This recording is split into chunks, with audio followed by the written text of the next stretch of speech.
Magandang araw mga bossing. Try natin tong unit ni Sir Dennis Acorda. Malapat CO2 rifle. Iningal ako. Ternay ko kasi yung hand pump ni Sir, kasi tinanggal natin yung laman na CO2 dahil CO2 rifle siya. May laman siya na CO2. Ngayon tinanggal natin. I-check natin kung okay tumama sa PCP hand pump. Bali oxygen na lang laman yan galing sa CO2, ay galing sa PCP hand pump. Nilagay ko na din yung male quick fill. Yan. Sinek natin kung may leak. Kung may leak po, kung may singaw habang nagbobomba, okay na po siya. CO2 to, ginamitan lang po ng PCP hand pump dahil taga Bohol si Sir. Hirap daw magpakarga ng CO2 sa kanila. Ang pinalagay sa unit, PCP hand pump. Yan, baka may nagtanong sa inyo, CO2 pistol rifle, kasama na ba hand pump dyan sa set na sinabi ko na presyo? Hindi pa po mga bossing, nagpa-add lang. Iba po yung price ng set na to na PCP hand pump po yung kasama.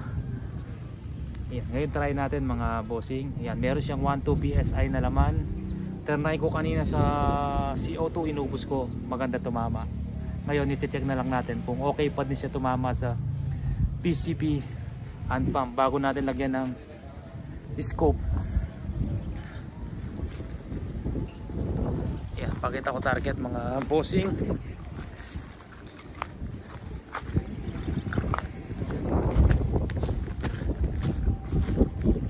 Yan, malakas pa hangin. Ito, walang tama itong karton na to. Lakas yung hangin.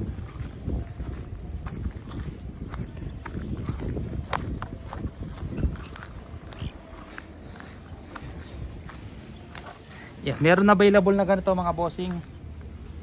Ano naman siya? PCP, isang piraso, tapos CO2 na ganito. Mas mahaba lang yung barrel. 24 inches long barrel po yun. Ayun. Try natin sa picture. Picture dito. Ito, picture. First cock lang tayo mga bossing.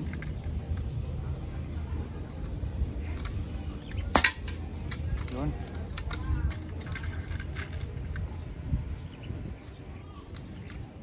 Dahan-dahan baka gumalaw.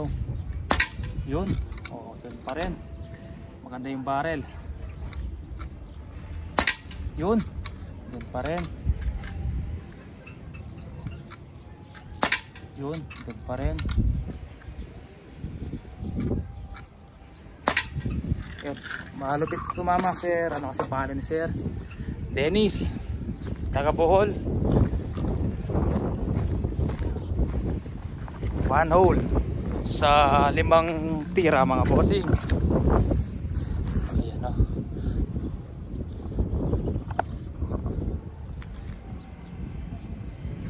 Hindi makapasok yung tuturo ko. Maliit yung ano, hindi lumaki. Kung anong tama, yun lang yung binutas mga bossing o. Yan, lagyan natin ng scope. Ang kasamang scope dito mga bossing, Discovery na Orig. 6.5 po ang presyo ng scope, kaya medyo tumaas yung price ng unit kasi pinapalit po na O-ring na scope.